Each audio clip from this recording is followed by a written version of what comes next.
Hi hello welcome to the fifth episode of curries and culture. ఈరోజు మనకి జనవరి మంత్లో బాగా దొరికే పచ్చి పసుపు కొమ్ములు యూజ్ చేసి పులుసు చేయబోతున్నాం. దీన్ని ఎలా చేయాలో ఉషా అక్కని అడిగి తెలుసుకుందాం. రండి అక్క, నేర్పిస్తాను. నేర్పియండి అక్క.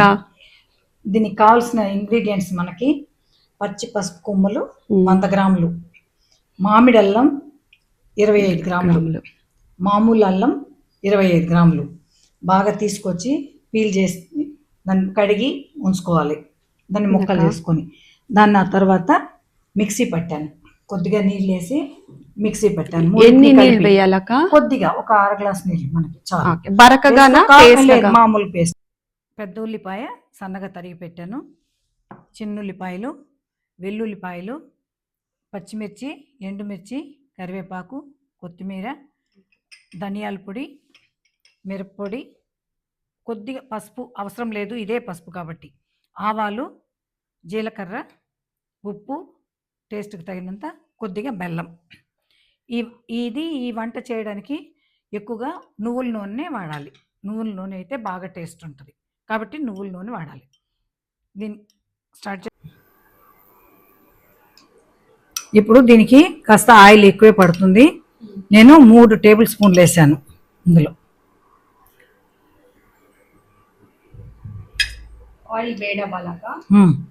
ఆయిల్ వేడవ్వాలి. తర్వాత పోపు పెట్టుకోవాలి.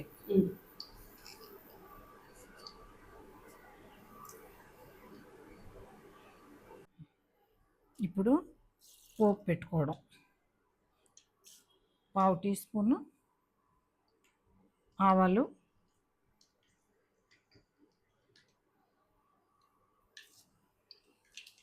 1 టీ స్పూను జీలకర్ర, ఎండుమిర్చి, పచ్చిమిర్చి, కరివేపాకు,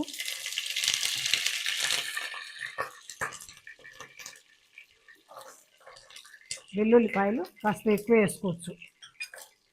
వెల్లుల్లిపాయలు, తర్వాత ఉల్లిపాయలు,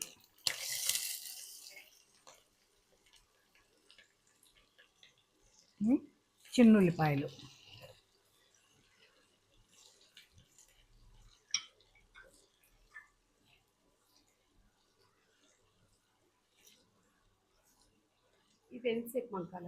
ఇది కొద్దిగా మనకి కొంచెం గోల్డెన్ బ్రౌన్ వచ్చే వరకు అలా ఉంచుకొని ఆ తర్వాత టొమాటోలు చేర్చుకోవాలి. పసుపు చేర్చి నూనెలో వేయించుకోవాలి. ఓకే,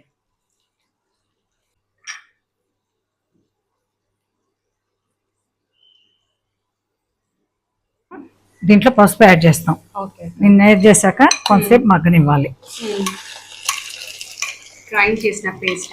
అవును, గ్రైండ్ చేసిన అల్లము, మామిడి అల్లము, పసుపు 3 కలిపి గ్రైండ్ చేసి పెట్టిన పేస్ట్ ఇది. ఓకే, ఇంత పసుపు వేసారు, ఏం చేదు రాదాక? రాదు.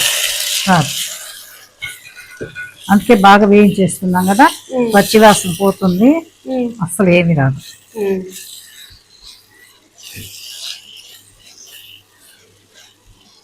ఈ పసుపు ఇద్దరిని ఎంతసేపు వేయించాలక? బాగా 3-4 నిమిషాల పైన, 5 నిమిషాలే వేయించవచ్చు. సన్నటి సెగలో ఆయిల్ బయట వస్తే బాగుంటుంది. బాగా సన్నటి సెగలోనే వేయించాలి. అయితే కలబెడుతూనే ఉండాలి, ఎందుకంటే అడుగున పట్టేస్తుంది పసుపు కదా, అడుగున పాత్రకు అంటుకుంటుంది కాబట్టి కలబెడుతూనే ఉండాలి కొంతసేపు వరకు.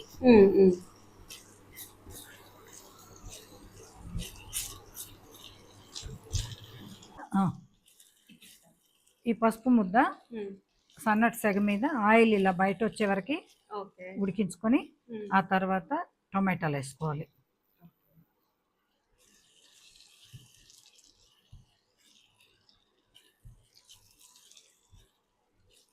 ఆ తర్వాత మళ్ళీ మూత పెట్టి కొంతసేపు టొమాటోలు మగ్గించాలి.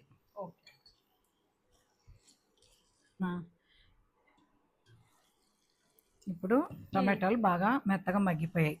ఇప్పుడు ఇందులో మిరప్పొడి, కారపొడి వేసుకోవాలి.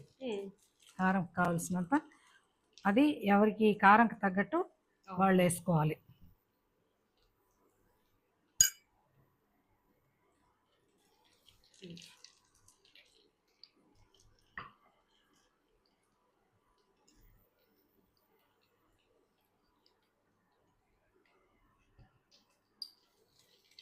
సాల్ట్, ఇదేమక్క? ధనియాల పొడి.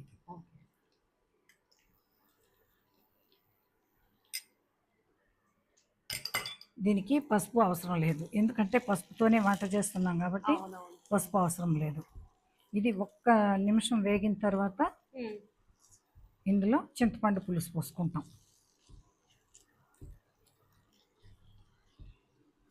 ఇప్పుడు దీనికి 100 గ్రాముల చింతపండుని రాత్రి ఉడికిచ్చి పులుసు తీసి పెట్టుకున్నాను. ఇప్పుడు 3 టేబుల్ స్పూన్లు దాంట్లో వేసారు చింతపండు.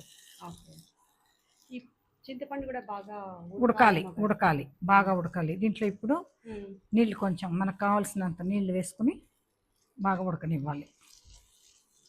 నీళ్ళు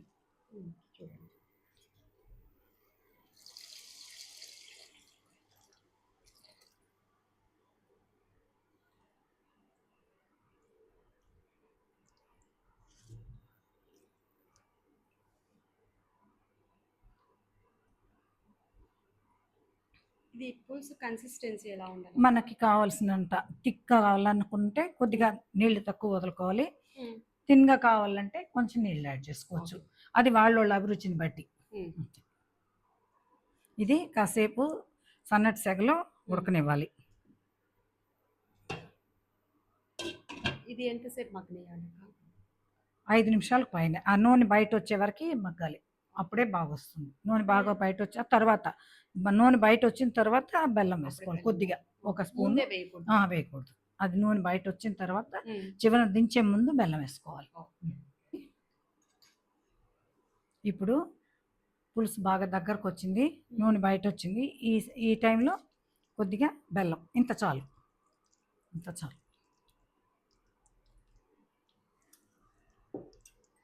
కొత్తిమీర.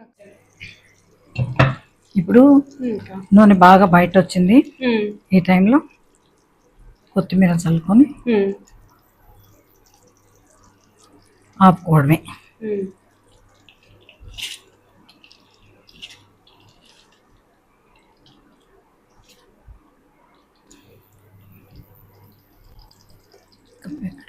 చూసి చెప్తాను.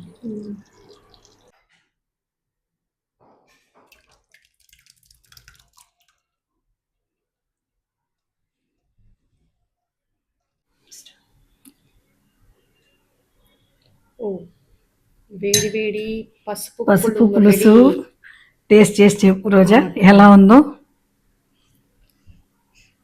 అందరం వేడి.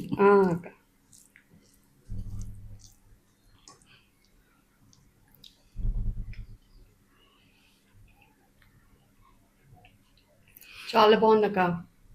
Thank you. అసలు పసుపు లాగే లేదు. Thank you very much. మామూలు మన ఇంట్లో పెట్టుకుంటే కారకులం చాలా బాగుంది. Thank you. హెల్తీ పసుపు కొలంబో డిష్ రెడీ. పసుపు పులుసు, అంటే మనం చెన్నైలో పసుపు పులుసు, పచ్చి పసుపు పులుసు తప్పకుండా ట్రై చేయండి.